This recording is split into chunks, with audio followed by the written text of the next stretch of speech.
Boa tarde. Para mim é uma alegria poder participar desse encontro aqui com vocês, a convite da EBDI também, a Tamires, e a gente conversar um pouquinho sobre este tema, de um pouco que eu estava ouvindo aqui. A gente vai falar de algo que talvez para todos ou para boa parte, algo bem novo e diferente. Não sei quantos aqui já ouviram falar sobre espiritualidade no mundo corporativo, mas isso nos Estados Unidos é o que hoje mais predomina no mundo corporativo norte-americano. É impossível pensar numa empresa hoje, num contexto pós-moderno, com todas as suas revoluções históricas, sociológicas, de guerra, suas mudanças da década de 70, 60 em diante, principalmente meados da década de 80 e início de 90, com as suas mudanças tecnológicas de informação. Pensar numa empresa sem que tenha um cuidado hoje de maneira mais efetiva e integral com o ser humano. Os resultados em níveis das empresas que hoje tratam essa questão são resultados extremamente promissores, satisfatórios, porque começaram a entender que tratar a gente como coisa não dá certo. Tratar a gente como número não dá certo. Tratar a gente como uma peça qualquer no sistema da engrenagem de uma empresa também não dá certo. Gente precisa ser tratada como gente, porque são essas pessoas que darão para vocês, para suas empresas, aquilo que tanto você sonhou um dia conquistar com a sua empresa. Então, não tratá-lo dessa forma, as pessoas começaram a perceber que tinha que ter um novo olhar, uma quebra de paradigmas para reconfigurar esse novo modelo de relação de empregado com empregador. Então, esse modelo chegou hoje no Brasil, é bem forte em algumas empresas no Brasil. Eu tenho falado na PUC, que é o Luiz Felipe Pondé, a gente trabalha junto nessa área, em que hoje a gente oferece esse tipo de ferramenta de leitura de percepção para o mundo corporativo. E aí eu quero então tratar com vocês essa questão da saúde e espiritualidade, da formação então, do profissional, e como essa saúde linkada à vida dessa possível espiritualidade pode ajudar a compreender os processos necessários de mudanças. Então, o que é o conceito de espiritualidade? Algo que a gente precisa entender é descolar esse termo espiritualidade e religião. Aqui não tem ninguém com o intuito de fazer proselitismo. Espiritualidade é algo inerente à natureza humana. Desde os primórdios da humanidade, na pré-história, sempre se pontuou e se encontrou essa questão da espiritualidade. Então, a espiritualidade também não está ligada a nenhuma expressão de fé. Espiritualidade, num termo mais acadêmico, seria essa reorganização do seu mundo interior. De colocar ordem no caos interno que habita qualquer ser humano, como dizia Kierkegaard, que nós nascemos em processo de angústia. Então, ninguém aqui nunca passou ou não tem passado por algum processo de angústia. A espiritualidade, ela visa tratar com esta questão de reorganizar esse caos interno.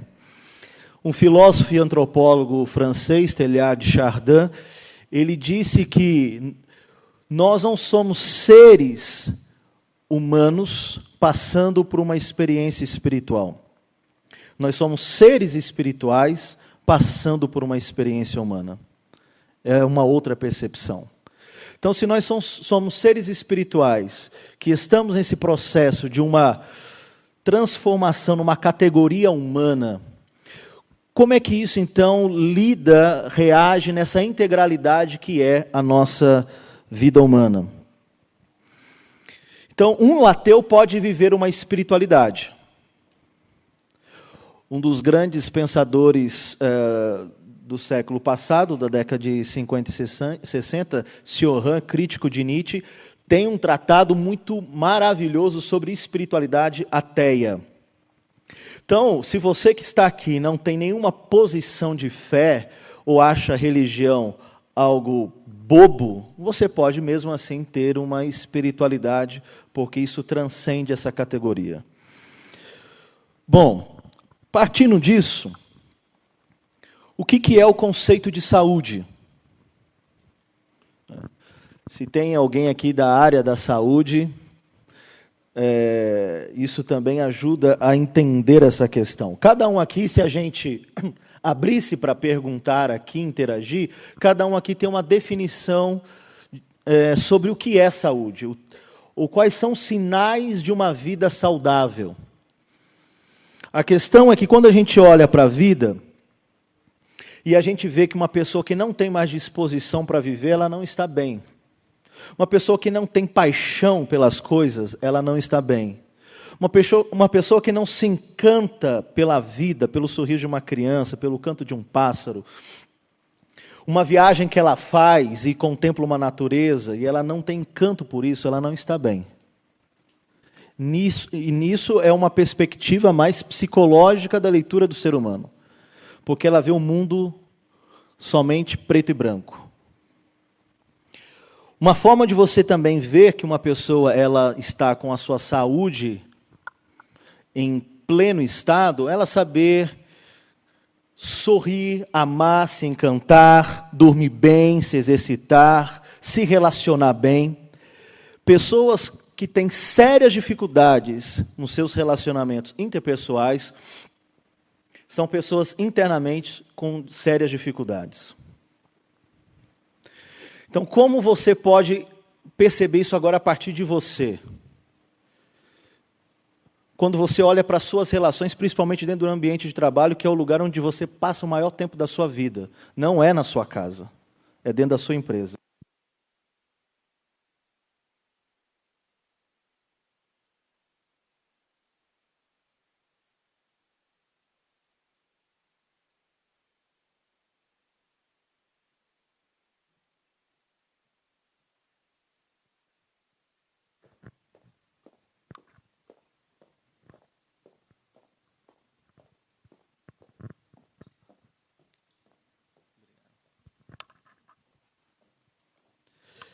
Então,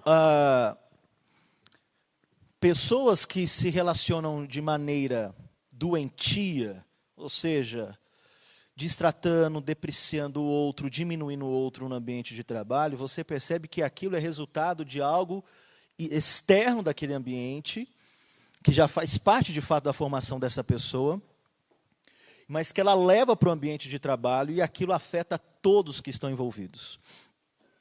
Então, se você está numa linha de produção na sua empresa, em que você tem um contato maior com as pessoas, e você é amargo nas relações, aquilo afeta toda a produção daquela empresa. Se você é um tipo de chefe que chega, só porque você tem uma posição extremamente elevada e olha as pessoas de baixo para cima, você internamente tem sérios problemas. Porque você qualifica as pessoas pelas posições e não a humanidade no pé de igualdade.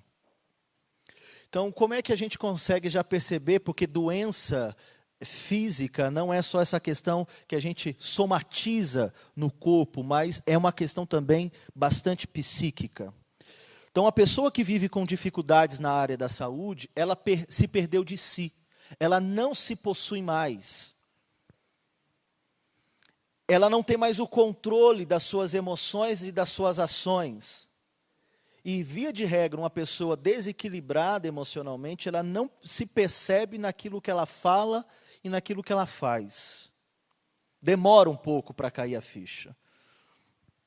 Então, quando você une espiritualidade e saúde, você tem uma recuperação desta pessoa, ela volta para si, para o centro, ela sai da periferia e ela volta para o centro de si, e ela começa a retomar o seu bem-estar, a serenidade da sua vida, uma maior concentração, uma maior filtragem das suas ações e das suas palavras. Então, mas o que isso então tem a ver com o ambiente de trabalho e com a profissão? É que isso é uma ótima ferramenta que melhora não só o ser humano, mas a sociedade que está em torno dessa pessoa, principalmente no ambiente de trabalho. Então, quando você ignora que nós não somos seres fragmentados, mas somos seres integrais, ou seja, nós somos formados pela questão afetiva, emocional, cognitiva, e se você quiser dar o nome também de espiritual.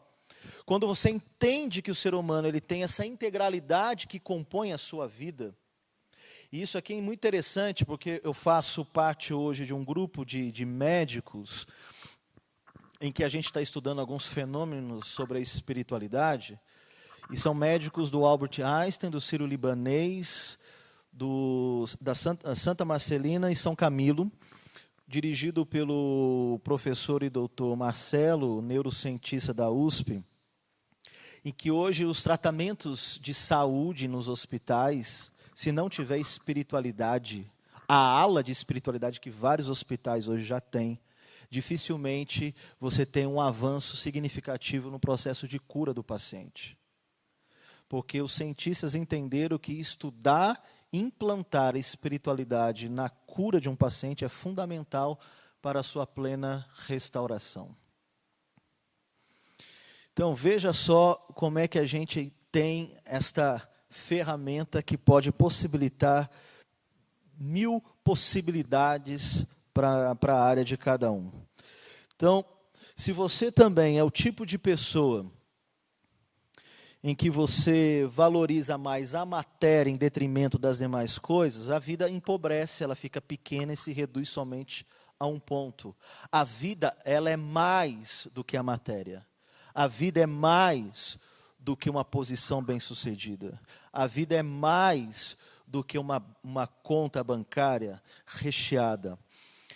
Quando você vai fazer estudos nos países extremamente bem desenvolvidos, como Dinamarca, Suíça, você vê que o índice de suicídios é altíssimo nesses países.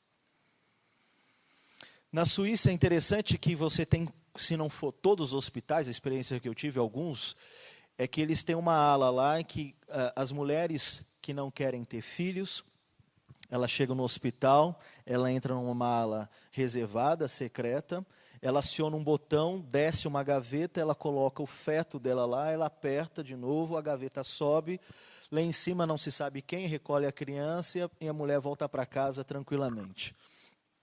Ou seja, são países extremamente bem-sucedidos, mas a questão do valor da dignidade do ser humano em si não tem quase que nenhuma.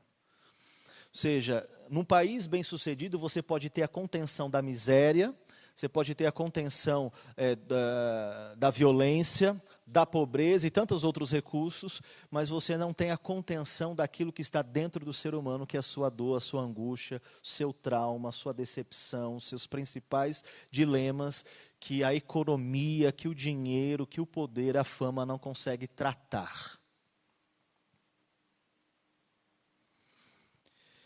Então, se eu te perguntasse hoje, o que te faz feliz? Se eu perguntasse para você hoje, você é uma pessoa feliz? Você é uma pessoa extremamente ou plenamente realizada? Ou quanto custa a sua felicidade? O que será que você poderia me dizer? Talvez você respondesse para mim, sim, eu sou uma pessoa feliz, sou uma pessoa realizada. Para muitos, a felicidade está atrelada ao sucesso, a uma posição social de destaque. Mas a gente sabe que essa posição nem sempre traz para nós aquilo que a gente sempre deseja quando vai dormir. Aristóteles, no seu livro Ética Nicômaco, ele vai dizer que a felicidade, a busca da felicidade é inerente à condição humana. A Constituição norte-americana, ela tem um dos seus artigos que todo americano tem o direito à felicidade. Porque nós queremos ser felizes o tempo todo. Mas essa pergunta é o quanto custa a sua felicidade, o que de fato te faz feliz? A gente vive o tempo todo em busca disso. Inclusive, quem faz o mal em busca do bem. E isso é um problema filosoficamente e eticamente. Porque quando alguém faz um mal, um assassino, coisa do tipo, na cabeça dele, ele está fazendo um bem. Ele está resolvendo um problema.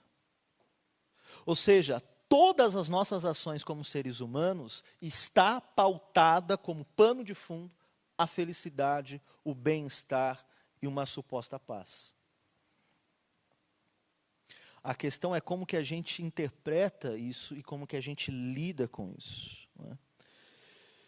Então, fazendo um contraponto nesse sentido, a gente tem, dentro desse ambiente que é bem comum de vocês, e eu, na minha função, às vezes, como coach, lido bastante com pessoas bem-sucedidas nessa questão, são pessoas que têm um nome, saem em jornal, têm uma posição elevada, bastante recursos, faz as suas viagens, sua empresa é bem-sucedida, mas é uma pessoa infeliz. Extremamente infeliz. Porque é infeliz porque ela acredita que o seu carro de esporte, uma garrafa de champanhe, ou a sua função de poder é um fator importante para determinar a sua identidade como ser humano. A pessoa se torna infeliz porque ela cria, a partir do seu poder, desagregação. Ela se apega a unhas e dentes ao poder, ao status, porque se ela não tiver aquilo, ela não consegue lidar, sendo ela um cidadão comum. Então ela se apega demais a isso. E ela faz ou resume a sua vida num título. Em São Paulo hoje tem um grupo muito interessante de pessoas de classe média, média alta. Inclusive a revista Vida Simples tem feito várias matérias sobre isso. De que essas pessoas extremamente ricas e bem-sucedidas estão abrindo mão dos seus cargos, das suas funções, e buscando uma terapia da espiritualidade, fazendo retiros de meditação em Gonçalves, no sul de Minas. E muitos executivos, homens e mulheres, deixando os seus cargos nas empresas, porque estão entendendo que isto é algo neurótico, doentio, e vai acabar aos poucos com a sua saúde por completo. E eles estão deixando isso e fazendo essa nova postura de leitura e de interpretação como vida, e alguns estão usando isso, claro, porque é um mercado extremamente rentável, porque espiritualidade é um bem visível, felicidade é um bem visível, felicidade é algo extremamente rentável para o mercado, porque é algo que você não pode palpar, mas você cria a ideia daquilo, da necessidade do ser humano para a felicidade, para o bem-estar, e isso é extremamente lucrativo, e tem muita gente ganhando dinheiro com isso hoje. Então, a pessoa, quando ela tem a sua autoestima muito baixa, né, ela se apega a coisas efêmeras e passageiras, fazendo da sua vida um resumo daquilo. Então, felicidade tem muito a ver com o sentido ou propósito de vida. Pessoas que não entendem porque fazem o que fazem, são pessoas frustradas, vazias, melancólicas e desmotivadas. A pergunta é, por que você está no cargo que você está hoje na sua empresa? Você de fato tem vocação para ocupar o que você tem hoje em suas mãos?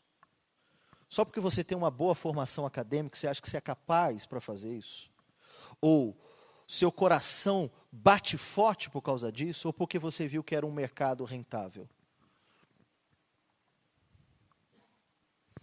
Porque se você não entender o seu propósito de vida, você pode estar no topo, mas sempre se sentindo um nada, um vazio internamente. Aristóteles, novamente, no seu livro Ética Nicômaco, ele vai dizer que o ser humano é uma peça na engrenagem cósmica.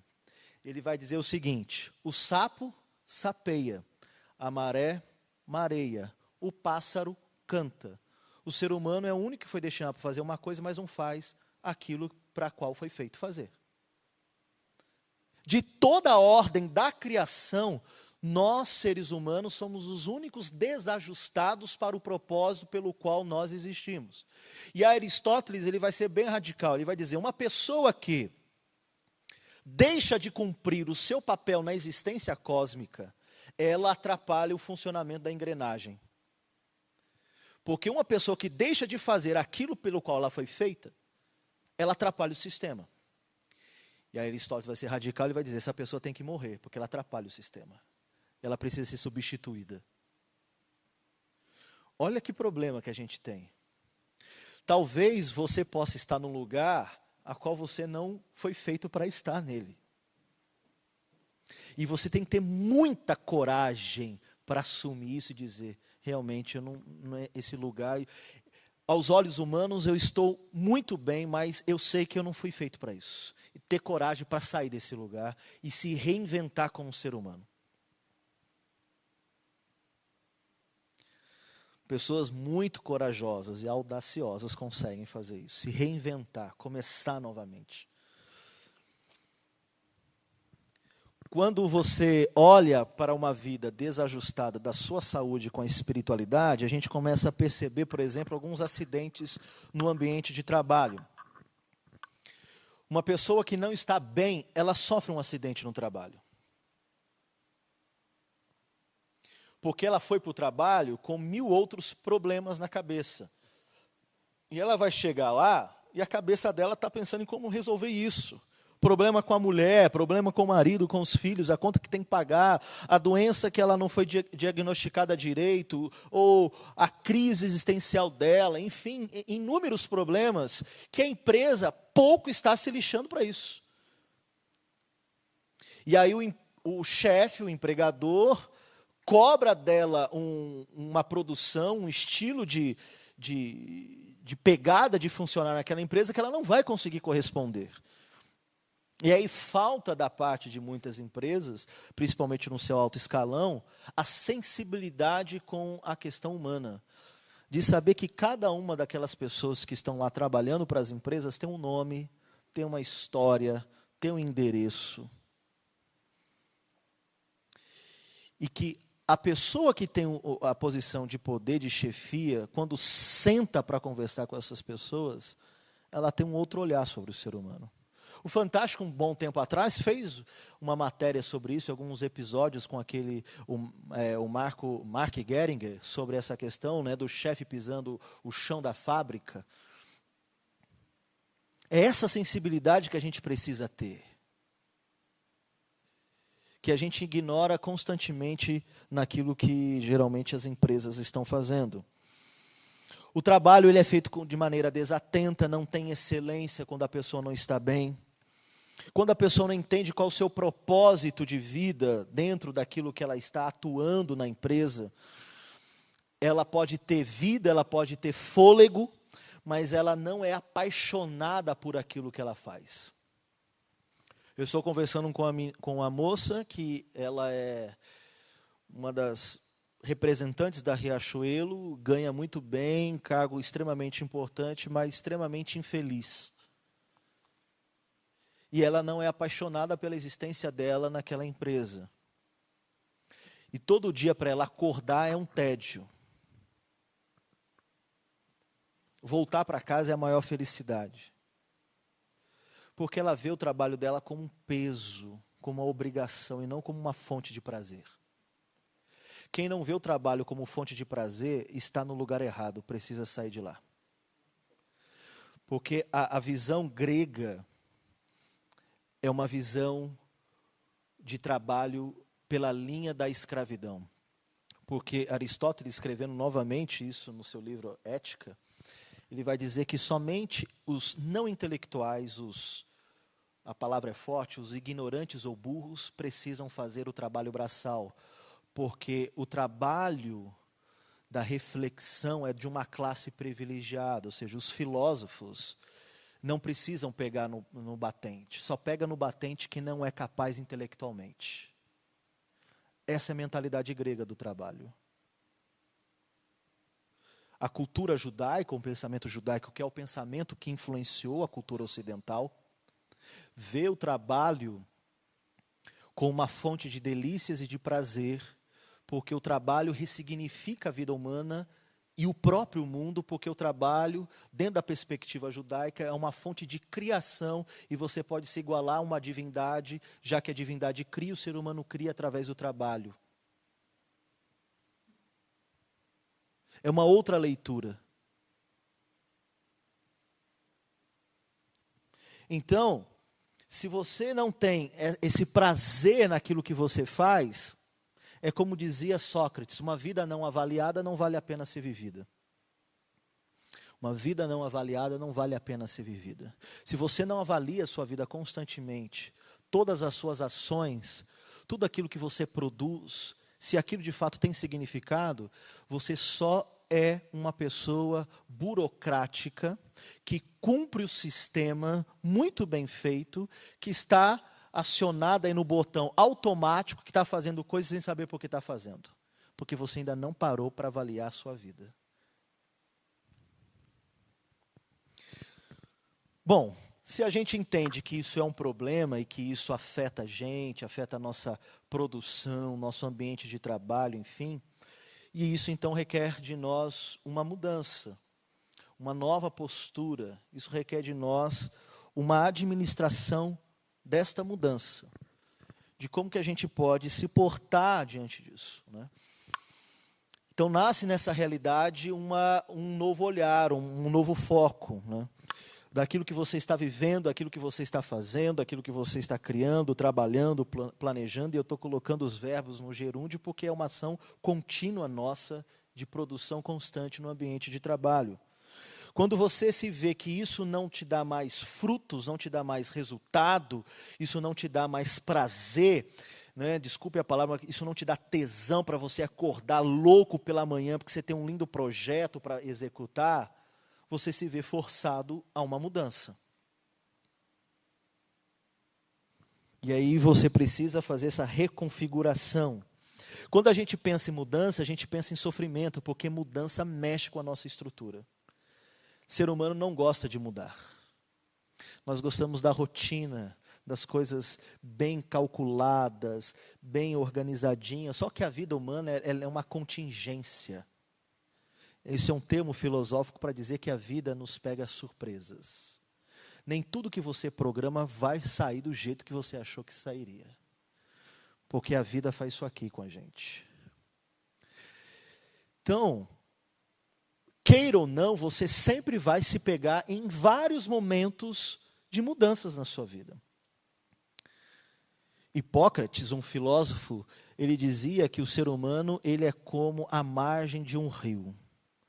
Você olha a margem de um rio agora, ele está de um jeito. Daqui 2 minutos você olha e já mudou, porque a correnteza criou uma nova configuração naquela margem. Você acordou pensando de um jeito, você já não está mais pensando do jeito como você acordou. Você já mudou o jeito de pensar, o jeito de sentir, e coisas que você queria fazer, você já mudou uma opinião. Então, se você está mudando o tempo todo de pensamento, de gosto, e enfim, por que não mudar de maneira mais positiva, e mesmo que seja drásticas, em questões que são extremamente importantes para a sua vida, onde você gasta o maior tempo da sua vida? Se não houvesse sofrimento, não haveria necessidade da busca pela sabedoria.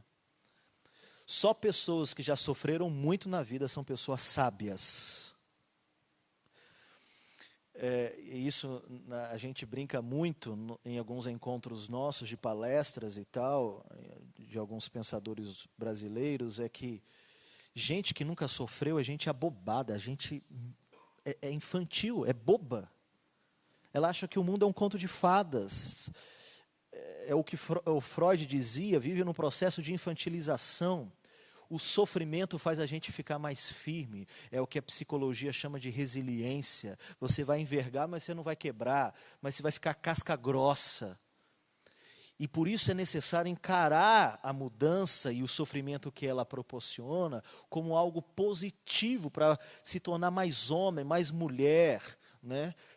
Ter uma rigidez maior diante da vida.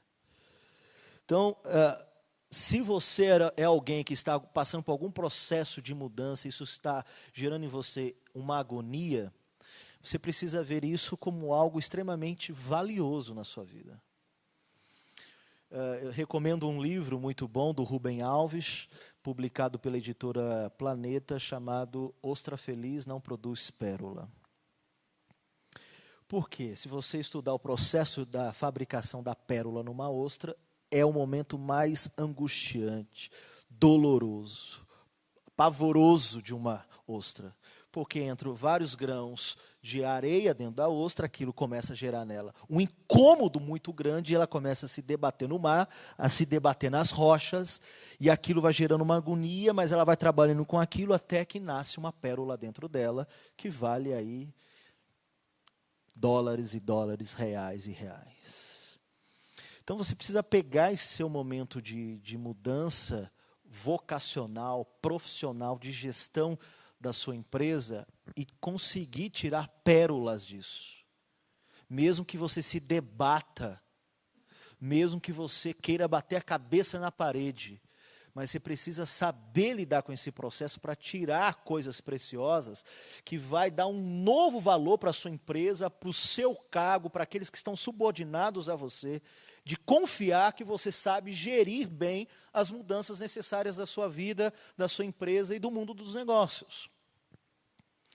Então, como é que a gente administra esses processos de mudança e de dor? Administrar a mudança requer superar passados. Isso é extremamente importante. Se você é o tipo de pessoa que não aprendeu a superar o seu passado, você não vai romper grilhões e barreiras do seu presente. Ou seja, você acha que, engraçado, porque na psiquiatria, eles têm um termo muito interessante para diagnosticar um retardado. Na psiquiatria, o retardado é aquele que faz as mesmas coisas do mesmo jeito, esperando resultados diferentes. Isso é um retardado dentro da linha da psiquiatria. Veja, quantos não existem por aí?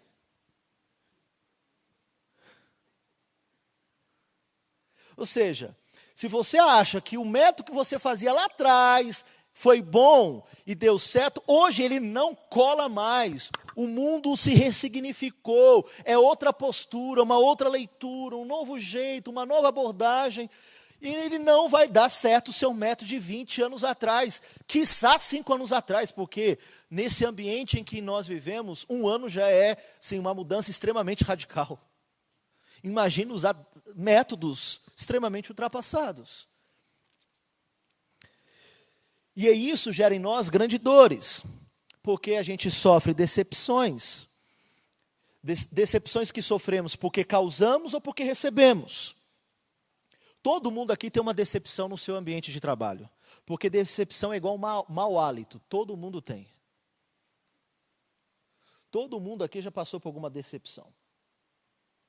E quando você sofre essa decepção, você fica pé da vida. Tem um filme muito legal, né? Como Matar o Meu Chefe. Quando você sofre essa decepção, você tem vontade de matar alguém. Principalmente no ambiente corporativo que você está dando o seu sangue, você está sacrificando a sua saúde, a sua família, sua noite de sono, e você sofre um baita de um baque. A promoção que você esperava é dada para o seu colega ao lado, você fica doido. A gente também sofre bastante a questão da traição. O ambiente corporativo, empresarial, tem muita traição. Nego puxando o tapete do outro o tempo todo. Aqueles jogos de bastidores, dos corredores, as políticas corporativas. E você é afetado por estas coisas. Isso afeta a sua saúde. Isso afeta a sua psique. E o pior, você leva isso para a sua casa e desconta em gente que não merece. Você precisa saber lidar com o seu passado, porque quando você não sabe tratar os traumas, as dores, essas decepções, isso vira um câncer na sua alma. E você se torna uma pessoa amarga. Eu gosto muito da história de um pintor chamado Henri Matisse. Um pintor francês, ele tinha artrite nas mãos e ele enrolava o pincel com panos para poder pintar. E ele pintava e aquilo gerava muita agonia, dor profunda nele. E aí, uma vez, uma pessoa perguntou para ele, por que, apesar de toda a sua dor, o trabalho que você tem, que é tão difícil, e você continua pintando? E ele disse, é que a dor passa, mas a beleza permanece. A dor passa, mas a beleza permanece.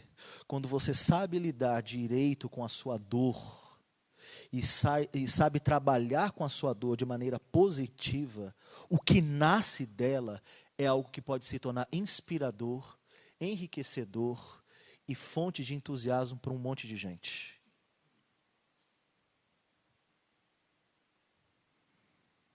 Duas coisas que podem atrapalhar a sua vida: o melhor do seu passado e o pior do seu passado. Pessoas que ficam presas no melhor do seu passado se acham muito boas e acham que não tem que mudar. E vê a vida passar. E fica metendo o pau na nova geração o tempo todo. Pessoas que ficam presas no pior do seu passado são pessoas ressentidas. E gente ressentida é um problema sério. É insuportável. Você já esteve ao lado de uma pessoa na sua empresa que ela reclama de tudo? Você ficar o dia, imagina, 8, 10, 12 horas ao lado de uma pessoa que reclama de tudo, né? Igual o desenho, ó vida, ó céu, ó azar. Não dá para ficar perto de gente assim. Então, não caminhe na sua vida olhando pelo retrovisor, porque você pode bater com a cara em algum poste em algum momento. Olhe sempre para frente, buscando novos alvos, novas metas, novos projetos, novos aprendizados, novas conquistas, novas aperfeiçoações ou aperfeiçoamentos, se relacionando com gente nova, fazendo novos networks. Administrar a dor da mudança requer também superar a paralisia. Freud disse isso de maneira certeira: quando a dor de não estar vivendo for maior que o medo da mudança, a pessoa muda. Se hoje você acha que não está vivendo porque você está paralisado, perdido no tempo, né, igual cego no tiroteio, sem saber o que fazer, para onde ir, esse é o ponto culminante da sua radical mudança. Só quando você vê que parou de viver, é que você então começa a entender que precisa de mudança. Por isso requer então uma tomada de iniciativa, uma nova postura, né? A vida profissional requer excelência, menos do que isso não dá. Você não pode ser um profissional meia boca, senão vão te engolir. Você precisa ter excelência, e para ter excelência, você não pode se acomodar. Você não pode achar que o seu conhecimento é o melhor. Eu sempre digo que o bom pode se tornar ótimo. Se você acha que aquilo que você sabe, aquilo que você faz é bom, faça isso se tornar algo ótimo.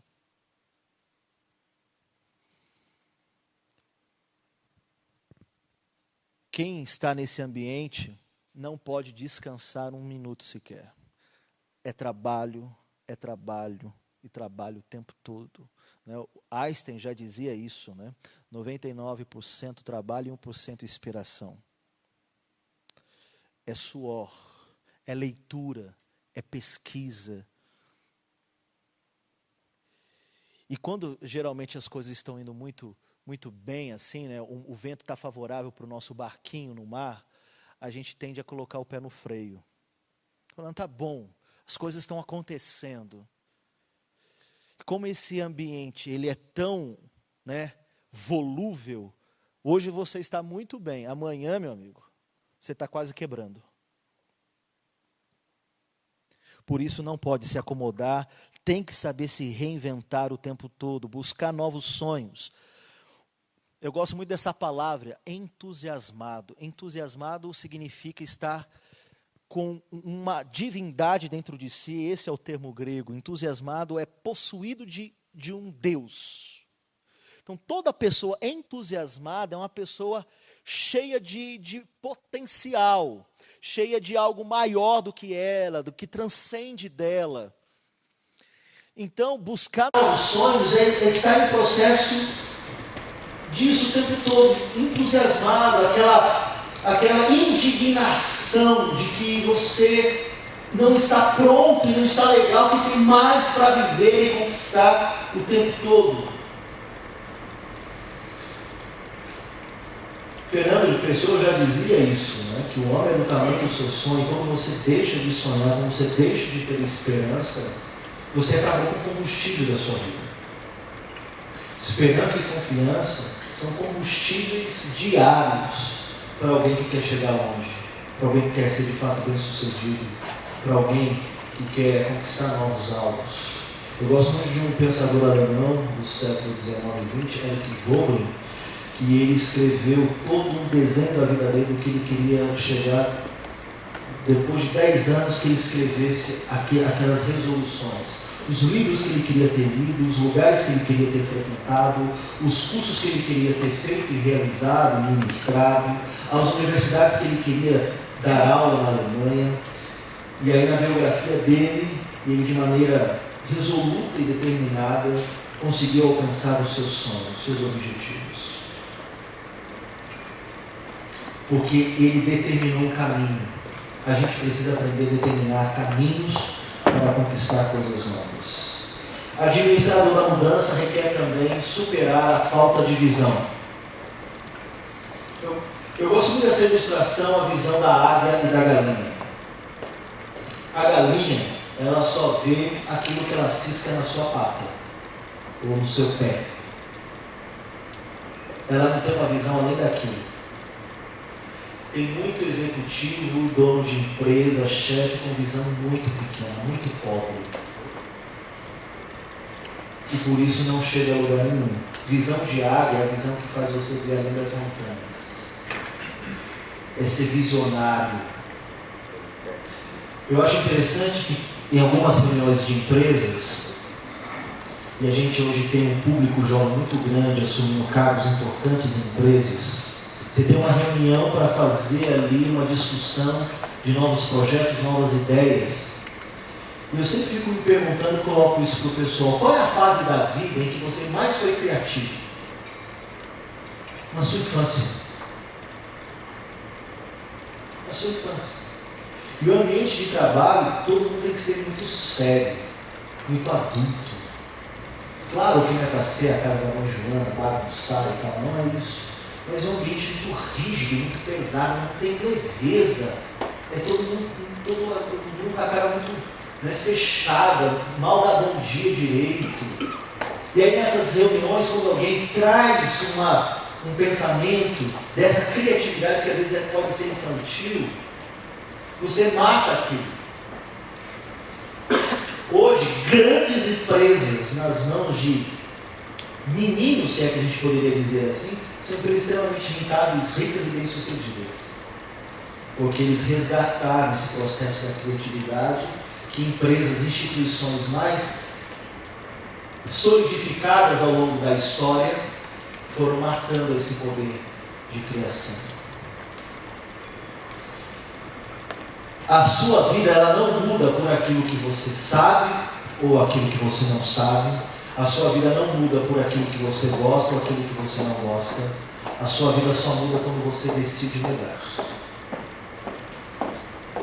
Se hoje você está aqui, está ouvindo e quer tomar uma mudança, você não tem que esperar 1 mês, 3 dias para mudar. A sua vida muda a partir de uma posição radical. Agora eu quero mudar isso na minha vida. Hoje eu quero fazer isso diferente nesse meu comportamento, nesse jeito de me relacionar, nesse jeito de gerir as coisas que estão em minhas mãos. É agora que a mudança muda. Não é um acúmulo de informação que muda a vida de alguém. Então, para a gente chegar aí à questão final, eu quero citar aí um livro do William Dickin e o Richard Oliver para uma mudança bem sucedida. E aí eu quero destacar as principais aqui que eu achei mais interessante para a gente discutir. Aprenda por empatia.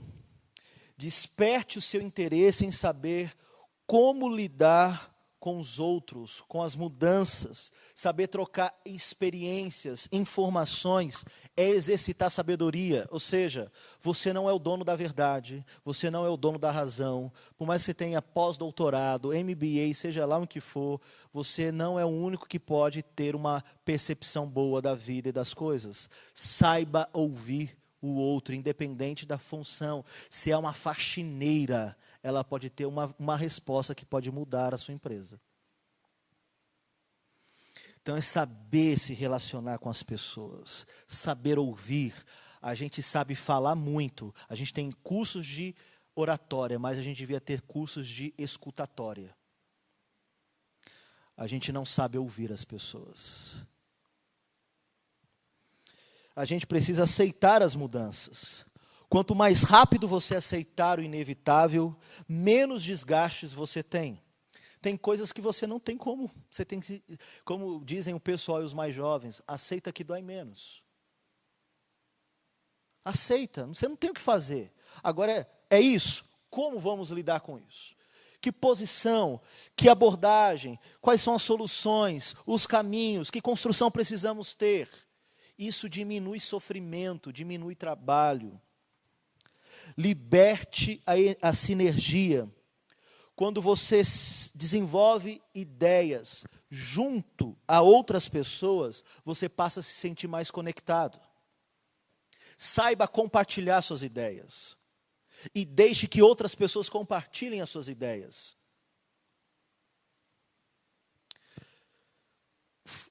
Sabe, fazer aquela montagem, uma coletagem de ideias que você vai conseguir chegar em alguma solução importante para uma nova guinada. Libere tomadas de decisões. A mudança que resulta de decisões de uma só pessoa raramente funciona. Quem acha que tem o poder de mudar toda uma estrutura, nunca vai mudar nada. Mudança se faz no coletivo. Mudança se faz em parceria. Mudança se faz ouvindo. Mudança se faz caminhando junto. Sejam mudanças estruturais de uma empresa, sejam culturais, sociais, econômicas. Isso nunca aconteceu só com uma pessoa. Por fim, veja o trabalho como uma ferramenta que pode aprimorar o seu caráter, lhe fazer mais generoso, atencioso, paciente, um ser humano melhor. Eu acho interessante que muita gente chega num ambiente de trabalho arrogante. E você vai vendo o desenvolvimento dessa pessoa, depois de um ano ela está tão humilde. Sabe como a pessoa se coloca no devido lugar dela? Porque o ambiente de trabalho faz isso.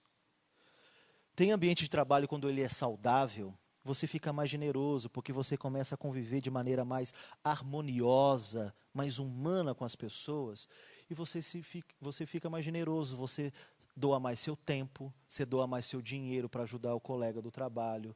Às vezes você leva o colega do trabalho para participar de um jantar da sua família. Ou seja, o ambiente de trabalho ele tem o poder de aperfeiçoar o caráter de qualquer pessoa de maneira positiva quando ele é um lugar saudável, um lugar gostoso para se estar. E eu coloco esse desafio para a gente unir saúde e espiritualidade com uma ferramenta, como eu disse lá atrás, para acabar com o tédio e a tristeza, de fato, do ambiente de trabalho. Gerar um ambiente de trabalho, de fato, mais humano, significativo. E não espere o happy hour da sexta-feira para você achar que você pode ser feliz. Tem muita gente que espera ansiosamente a sexta-feira, porque ela acha que sexta, sábado e domingo serão os dias mais felizes do seu ano, do seu mês, da sua semana, porque ela vê o trabalho como peso, o trabalho como lugar chato, o trabalho como lugar insuportável, que não dá significado, que não dá sentido para a vida dela. E o pior é quando as empresas promovem o happy hour, porque quando uma empresa promove o happy hour, ela está dizendo, assinando embaixo, que o lugar onde ela está ali, de fato é ruim. Faz de um happy hour a semana do seu trabalho. Faça com que, para o funcionário, o happy hour dele não seja sexta, mas seja de segunda a sexta lá trabalhando com você. É uma outra perspectiva. A felicidade e o bem-estar não são esses lugares onde nós queremos chegar, mas é o caminho, é a plataforma que a gente constrói. Felicidade se faz um caminho e não um lugar onde se chega. Por isso, seja protagonista da sua história. Não veja a sua vida passar. Não veja, como diz a música brasileira, MPB, estava à toa na vida e o meu amor me chamou. Ou seja, não tem nada para fazer, eu fico aqui. Se alguém me chamar, eu vou e faço. Não, tenha uma postura. Eu sou o protagonista da minha história. A minha história não está na mão do meu chefe, não está na mão do meu empregado, do meu empregador, do meu marido, da minha mulher, do meu filho, do meu dinheiro, da minha fama, do meu poder, do meu status. Esse poder é meu e ninguém tira da minha mão. E eu vou fazer a revisão necessária que for para reescrever uma nova história, para eu ter um novo sentido, para ter uma nova caminhada, para ter um fôlego de vida, para acordar toda segunda-feira inspirado. Isso é ser protagonista da sua história. E eu termino lembrando que nenhum sucesso profissional, nenhuma posição de mais elevado destaque que você possa ter, compensa a destruição da sua dignidade, da sua família, da sua reputação, da sua identidade e da sua subjetividade. Nenhum sucesso compensa a destruição dessas áreas da sua vida. Não se venda, mas se reformule o tempo todo. É isso que eu tinha para dizer para vocês. Obrigado.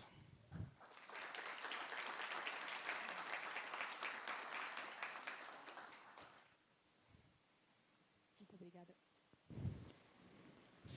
Eu só esqueci de falar do livro, né? Isso que eu ia falar agora. Esse aqui é um livro meu que saiu agora, um segundo livro. O título é O que pensa a fé protestante, porque no mundo ocidental, na Europa, se comemorou os 500 anos da Reforma Protestante. Para quem não sabe, a Reforma Protestante foi quando houve a divisão com a Igreja Católica no século XVI. E os protestantes foram os responsáveis para ensinar para o mundo ocidental o que é direitos humanos, liberdade de imprensa, liberdade de expressão, economia.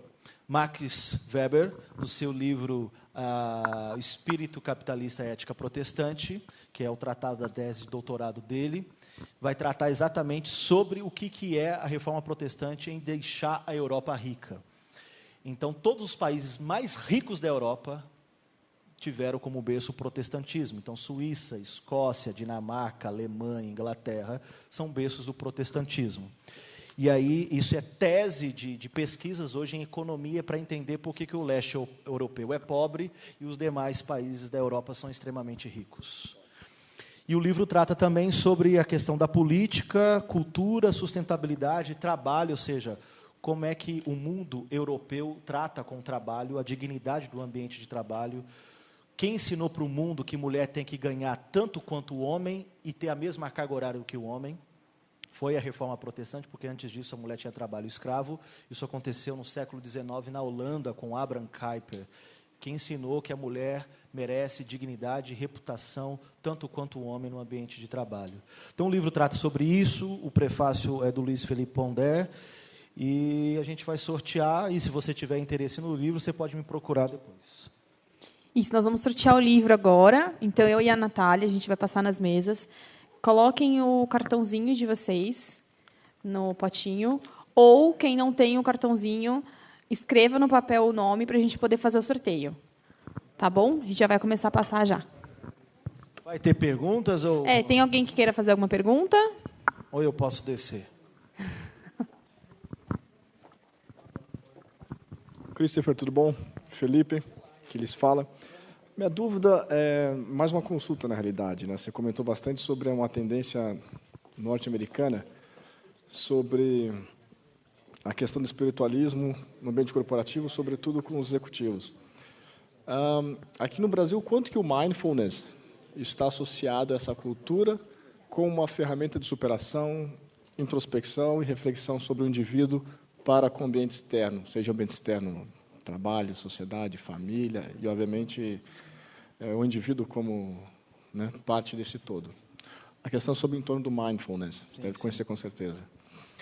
Ele tem uma relação bem próxima, mas ele utiliza bastante questões da psicologia e uma autoajuda nesse sentido. Nessa questão de espiritualidade a qual eu me referi, ela tem como categoria mais a questão da filosofia, envolve um pouco, claro, de psicologia, mas tem uma questão mais de filosofia, coach também, bastante forte, mas não fica muito nesse viés de uma postura mais de autoajuda, né? É uma questão de você criar uma nova categoria de relacionamento interno das pessoas dentro da empresa, tirar essa questão mecanicista que há no mundo corporativo das relações. Então, o que os americanos cunharam como termo é humanização do ambiente de trabalho, que essa outra técnica não trata desta forma, né? Então, por isso, vai para um caminho um pouco diferente nesse sentido. Muito bem. Mais alguém? Oi, professor. Rapidamente, parabéns pela palestra, muito interessante. Acho bacana esse tipo de abordagem num evento como esse. O que eu queria comentar só é como que a gente transmite esse entusiasmo para funcionários que têm aqueles cargos bem operacionais, bem burocráticos, como, por exemplo, no jurídico a gente tem os paralegais. O trabalho deles é chato. É chato. Não é legal.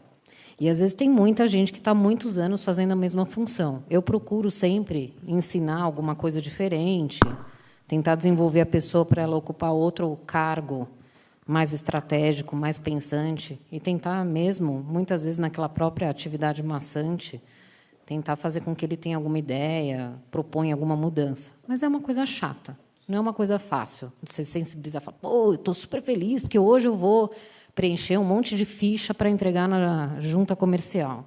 Não, gente, não é legal. Não é possível que alguém se sinta entusiasmado em ter esse tipo de trabalho. E daí o link que eu queria fazer é o seguinte: no Brasil, a gente não tem uma boa educação, a gente não tem uma boa saúde, a gente não tem direito ao que é básico.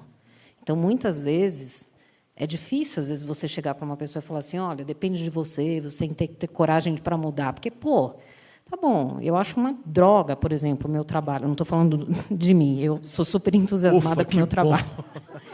Mas estou me colocando no lugar dessas pessoas. Pô, meu trabalho é uma porcaria, é um saco, odeio o que eu faço. Mas, se eu não fizer isso, minha família passa fome. Sim. É muito fácil você estar num país de primeiro mundo que você fala, não, beleza, não quero fazer isso, vou fazer outra coisa, eu quero ser garçom, quero ser, sei lá. Né? O céu é o limite. Mas, então, qual que é o papel do Estado na felicidade do indivíduo? São duas perguntas que você me fez. Eu não sei, acho que eu me confundi, me empolguei. Pode escolher o que você preferir, professor. Bom, eu acho que, assim, linkando a questão do trabalho, a pessoa que está preenchendo uma fichinha, né, como deixar ela entusiasmada, eu acho que a primeira coisa é o empregador estar feliz com a presença daquela pessoa e fazer isso ser transmitido para ela, de que ela está, sim, fazendo um trabalho burocrático, está preenchendo uma ficha, mas sem aquilo, muita coisa vai ter problema. Fazer, olha, vem cá, às vezes tirar ele desse ambiente de trabalho, que eu vejo que algumas pessoas têm feito isso, em algumas empresas, e criar uma outra situação, mesmo que se perca ali algumas horas da produção do trabalho, mas gerar ali nessa relação uma aproximação maior com a empresa e com o seu chefe, de, sei lá, uma sala diferente, um café diferente com essa pessoa, com esse grupo, para depois ele voltar para lá, caramba, meu, olha só o que eu estou fazendo, olha só como essa pessoa me tratou, olha só que ambiente ele criou diferente para fazer com que eu entendesse que eu não sou aqui mais um. Né? Então, é nesse sentido. E a questão do Estado, para fechar, quando você delega poder para o Estado para produzir felicidade, tem que ter um certo equilíbrio, porque senão ele vira um Estado ditatorial, de controle de sistema do que é bom ou não para o ser humano, que é coisa diferente nos Estados Unidos, porque que gera felicidade nos Estados Unidos não é o Estado, mas é o mundo do mercado. Isso dá felicidade. Muito bem, gente, uma salva de palmas, por gentileza. Vamos fazer o sorteio agora, Cris? Bem rapidinho. Fecha o olho, Cris.